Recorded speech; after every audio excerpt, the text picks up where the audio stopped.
All right, let's wrap up our math course. We're going to cover section 8.8, our last section. This section covers the ellipse and the hyperbola. If you want to see good diagrams of them, again, as conic sections, go back to that diagram at the beginning of section 8.7, or go to that website that I put the link in for in the announcement. Well, look at figure 8.38 on page 649. There is a picture of how you can create an ellipse. Basically, an ellipse is just like a circle, but imagine what happens if you take the center of the circle and you split it in two, so that instead of having one center, you have two foci, which is the plural of focus. And the rule, instead of having a radius of constant length, you have two of these radii whose overall length always remains constant. So it's just like you put two tacks into the screen here, into the board, the whiteboard, and connected a string to those two ends. And that's what you see in that diagram there in figure 8.38. And you see that the tacks are much further apart than what I have drawn. And in fact, as soon as I put those tacks in there, this thing begins to widen out. It's no longer a circle. It begins to get elongated like that. It's an ellipse. And you can try this at home. Tack down two ends of a string and put a pencil in that string and just draw that pencil around without pulling the string loose, and you'll get an ellipse. The further apart the foci are, the flatter the ellipse is, or if it's vertically arranged, the skinnier the ellipse is. Now, you're probably not surprised to learn that the equation of an ellipse is just like a circle, but these differences. A does not equal C, right? You recall that in circles, A and C were the same. Now you have the same terms. You have your potential for an x term, your potential for a y term, of course your constant term. You never have that xy term, as it turns out. And you have to have both of these, an x squared term and a y squared term. The other thing is this: they can be negative, these numbers, but they cannot be both. Either both negative or both positive, but you can't have negative and positive in the equation. A clever way of saying that is that A times C has to be greater than 0. That guarantees that they're both positive or they're both negative. That's the way it's written in your textbook. So the general form looks like this. You see a lot of similarities to the general form of a circle, right? X minus h quantity squared, y minus k quantity squared. And in fact, the center is at hk. All that's just like with the circle. But what's different is there's a 1 on this side instead of radius squared. And then there's something dividing here, a squared, b squared. Let's see what those numbers are. Well, if you were to go ahead and multiply, well, rearrange this. Let me get some space here. We'll do a little bit of algebra together. Notice that I can multiply each side of this equation and clear out the denominators.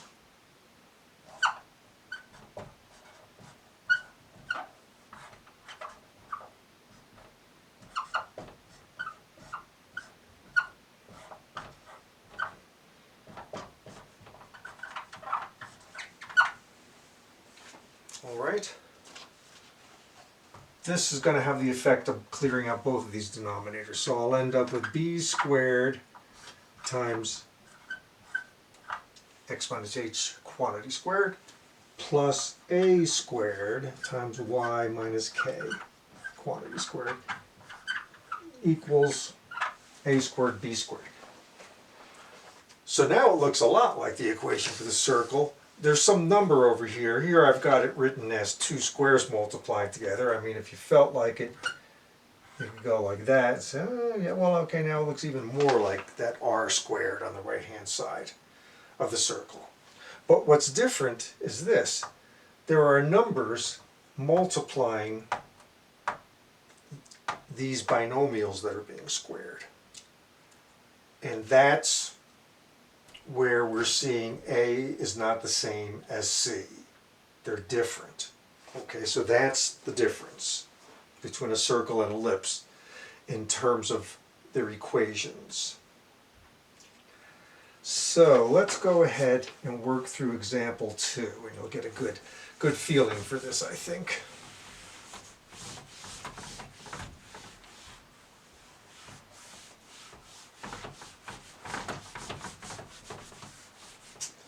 In example 2, we have 4x squared plus y squared plus 16x minus 2y plus 1 equals 0. What is that? Well, look right here. A is different from C. C is the invisible one. So this must be an ellipse. How can we get it into standard form?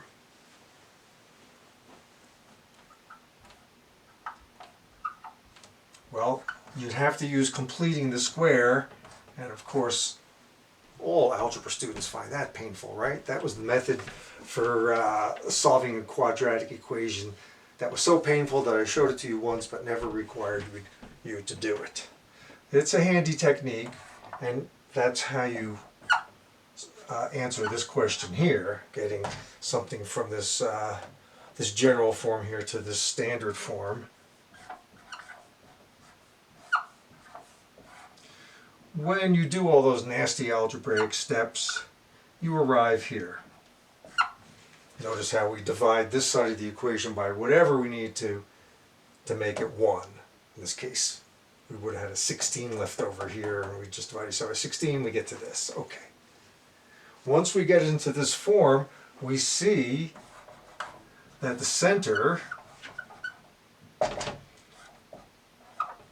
is negative 2 comma 1, right? Because this is x minus a negative 2. Don't forget, you're always subtracting there.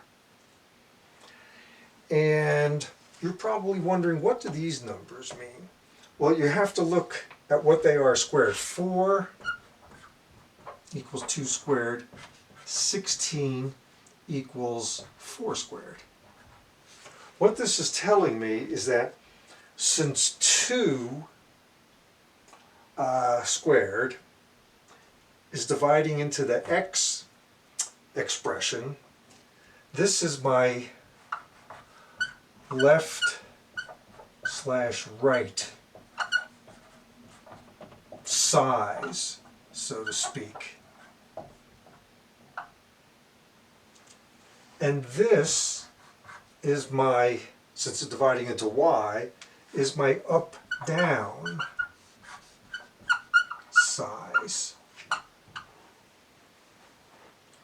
Let's see what that means in terms of the graph.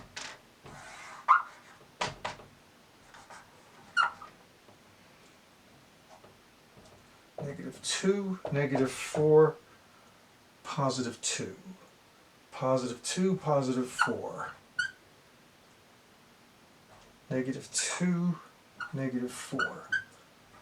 The center is at negative 2, 1. So it's right there. That's the center of my ellipse. And my left-right size, that's called my minor axis, since whichever one's smaller is called the minor. So here my size is, left-right size is 2, my up-down size is 4. It tells me how far I go from the center.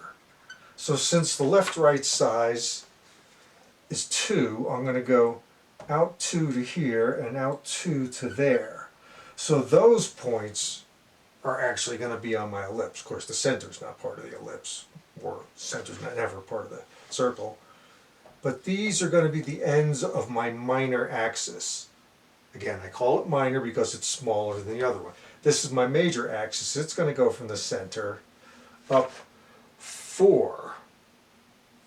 So that will get it to about there. And down 4. That will get it to about there.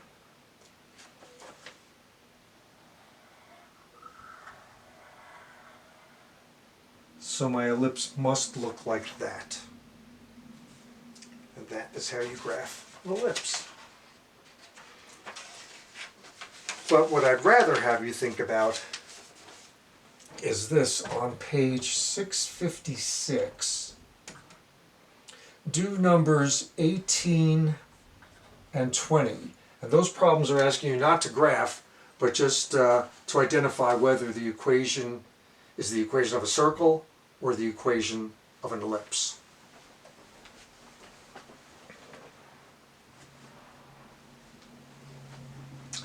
Let's see what we have. In number 18,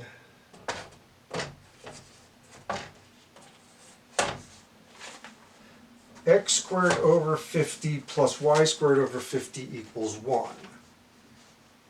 Okay, well, it equals 1, so that makes it look like an ellipse, right? But then again, if I multiplied each side by 50, I'd get rid of these fractions, have a 50 over there. Maybe 50 equals my radius squared, and this is a circle. How do we make the decision? Because the same denominator here and here. That means, and of course same denominator here and here. That means that even if I multiply each side by 50, it's x squared plus y squared. A is the same as c. So this has to be a circle.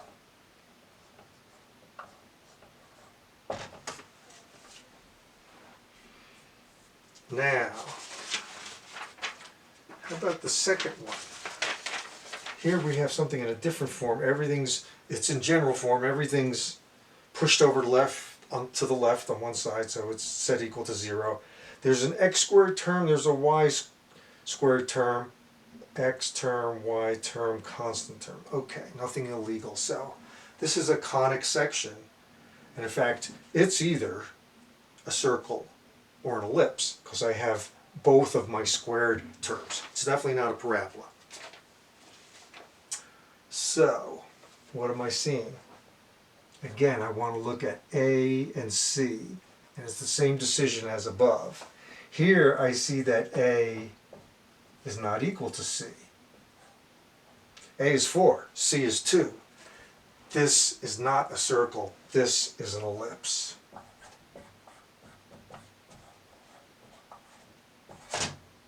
All right.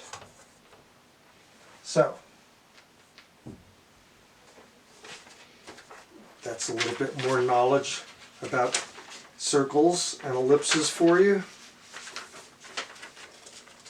And of course, what we're really interested in for us in our brief coverage of conic sections today, we just want to learn to be able to identify the difference, right?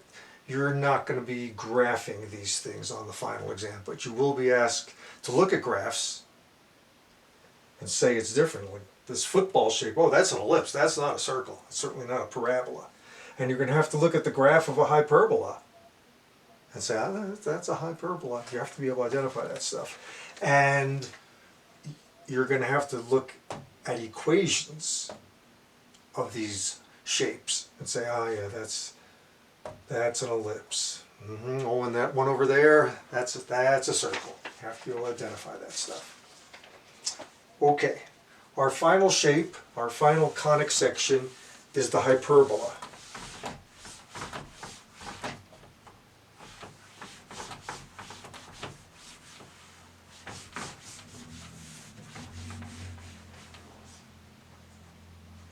Well, hyperbolas look completely different from these other shapes we've looked at because they're in two pieces.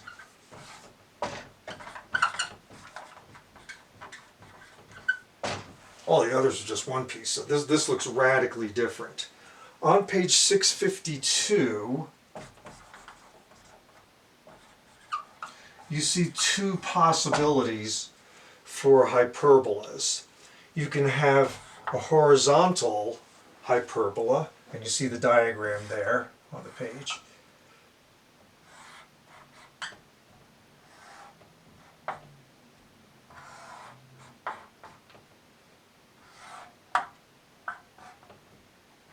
Right? Here's a horizontally aligned hyperbola.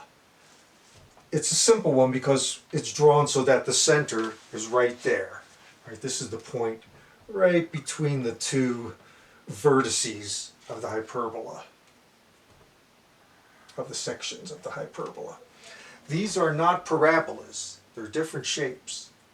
And there's two of them, not just one. It turns out the equation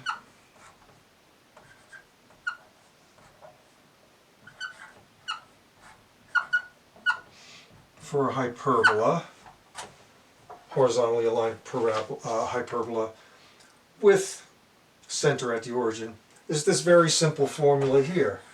And you may say, well, wait a minute, didn't we just look at that? Wasn't that the ellipse? No. The ellipse has a plus sign there. The hyperbola has this minus sign. That's what makes it break off into two separate shapes. You can also have the vertical version of a hyperbola. So its graph would look like this.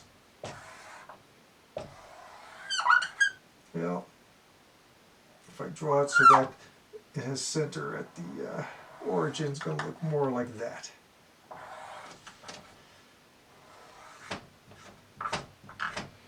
Okay, there's a vertically aligned hyperbola with center at 0. How do you think that changes this formula? Now instead of x squared being here over the a squared,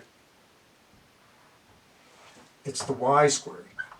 And the x squared appears over here over the b squared. And this is being subtracted from that. So in other words, the x squared term is being subtracted from the y squared term. It's the reverse of this. So there we have it. Our standard formula for a vertical hyperbola.